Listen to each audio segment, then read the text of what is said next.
Bienvenue à Orchy, ville de 8800 habitants dans le département du Nord, à 20-30 km de Lille, Douai et Valenciennes. Notre belle ville est connue pour être la capitale mondiale de la chicorée. Dans cette ville bâtie et reconstruite au fil des siècles, chaque rue porte son lot de secrets. Nos aînés ont voulu partir à la découverte de notre histoire, écrire un guide et le transmettre aux jeunes générations. Ils vont nous expliquer comment ils ont réalisé ce travail de passionnés.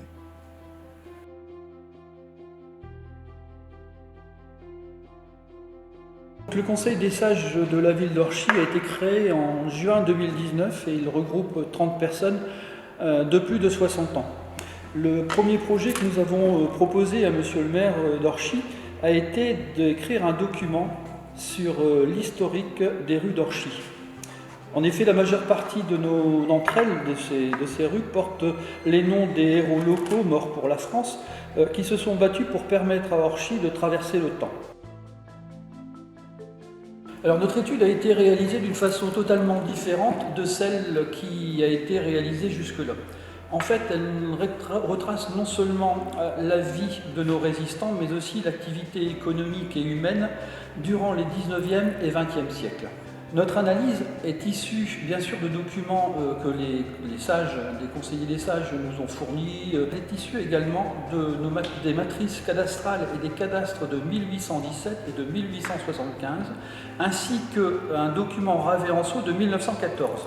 Alors souhaitons que ce document puisse être le témoin de la ténacité de nos Orchésiens, meurtris 12 fois par les destructions et par les guerres, les différentes guerres, mais aussi le témoin de leur volonté inébranlable de reconstruire la ville d'Orchy dans son intégralité pour la rendre de plus en plus attirante et prospère.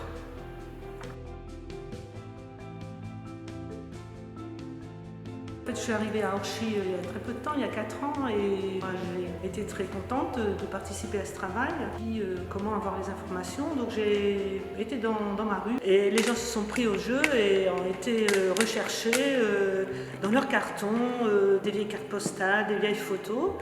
Ils ont même contacté leur famille, si bien que voilà, j'ai eu plein de documents. Découvrir qu'en fait à Orchy, même s'il y a peu de monuments historiques, il y a vraiment une histoire très intéressante et très riche.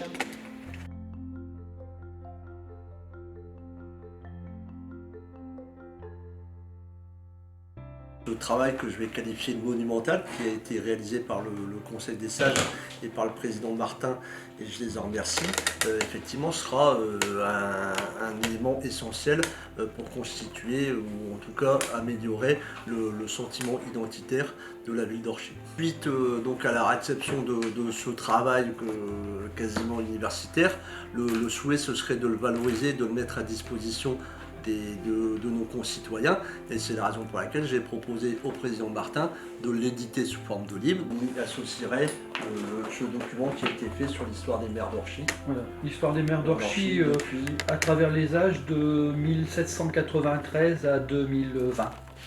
Peut-être souligner le travail de M. Jean-Jacques Plus. Ça fait un énorme travail de recherche, surtout sur les cadastres et les matrices cadastrales. Donc on peut y joindre également la participation de M. Didier Barre, qui est l'un de vos adjoints, qui a participé grâce à la belle collection de cartes postales anciennes qu'il a sur notre ville.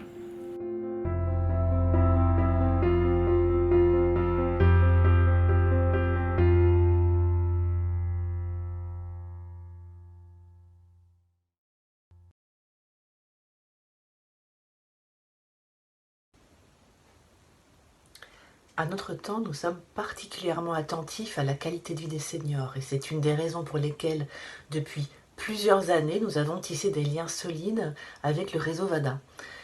Notre temps, c'est un magazine qui touche près de 5 millions de personnes chaque mois, avec des thématiques très variées autour de questions de santé, droit, pouvoir d'achat, loisirs, culture et art de vivre. C'est un journal ancré dans l'actualité qui s'adresse aux 55 ans et plus et qui les accompagne dans les évolutions sociétales et culturelles de notre époque. Et tout cela avec optimisme. Ce qui m'a intéressée dans l'initiative de la ville d'Orchy, c'est d'abord qu'elle résonne avec l'actualité. On a ces derniers mois beaucoup parlé de la faible présence des personnages féminins dans les noms des rues des villes. Et puis on a aussi récemment beaucoup re-questionné l'existence de certaines rues ou monuments qui tiennent leur nom de personnalités qui font aujourd'hui polémique. J'aime aussi que la petite histoire rejoigne la grande histoire. La petite histoire est souvent une porte d'entrée royale pour mieux comprendre l'histoire de notre pays et à ce titre favorise le bien vivre ensemble. Expliquer l'origine des rues, c'est aussi une façon de s'approprier la ville et ainsi de mieux connaître et respecter son cadre de vie. Pour les jeunes, c'est une façon de découvrir l'histoire de leur ville, de ceux qui les ont précédés, et pour les plus âgés, de transmettre leur savoir. C'est à la fois une initiative qui touche à la transmission et au bien vivre ensemble, des valeurs que partage tout naturellement notre temps.